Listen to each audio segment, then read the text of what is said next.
সহকর্মীদের আবেগ শ্রদ্ধার ভালোবাসায় সিক্ত হলেন যশোরের মনিরামপুর মহিলা ডিগ্রি কলেজের সহকারী অধ্যাপক লায়লা আফরোজ লাভলী। 8ই এপ্রিল মঙ্গলবার কলেজের শিক্ষক কর্মচারীদের পক্ষ থেকে শিক্ষকের অবসরজনিত বিদায় সংবর্ধনা অনুষ্ঠানের আয়োজন করা হয়।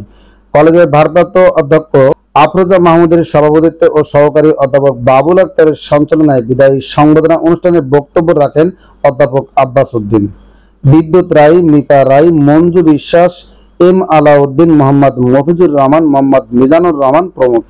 বিস্তারিত ভিডিও চিত্রে।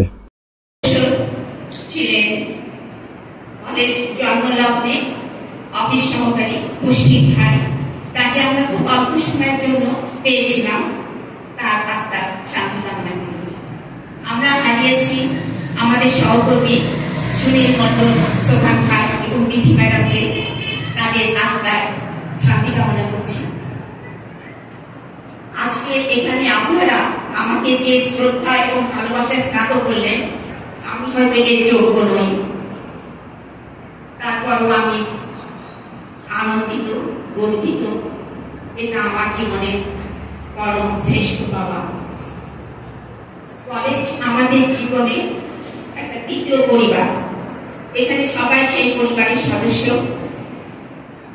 কর্তব্যের সামান্য দায়িত্ব পালনে আপনাদের উদারতা, সাহায্য, পূর্ণ সহযোগিতায় এই স্মুথলি এই পর্যন্ত আসতে পেরেছি। তার জন্য আপনাদের সবাইকে আমি কৃতজ্ঞতা জানাই। বিশেষ স্পেশাল ডেতে দায়িত্ব পালনে স্থানীয় ম্যাডামদের বাসায় অবস্থান করেছি। অন্যান্য ম্যাডামরা সার্বিক খোঁজখবর সহযোগিতা নিয়েছেন। তো তাদের ভালোবাসা এবং আন্তরিকতার কাছে আমি চিরঋণী। আমি আমার জীবনের শ্রেষ্ঠ সময়ের সোনালী অধ্যায়ে কর্মময় এখানে রেখে গেলাম, নিয়ে যাচ্ছি শুধু স্মৃতি। তার দীর্ঘ 31 বছরের মধ্যে একসাথে চলার পথে অনেক মান অভিমান বা বিতণ্ডা আমরা করেছি, কষ্ট পেয়েছি, দিয়েছি। আমি আপনাদের সবাইকে ক্ষমা করে দিয়েছি, ক্ষমা করে দিলাম। আপনারাও আমাকে ক্ষমা করে দিবেন। আপনাদের কাছে আমি ক্ষমা প্রার্থী।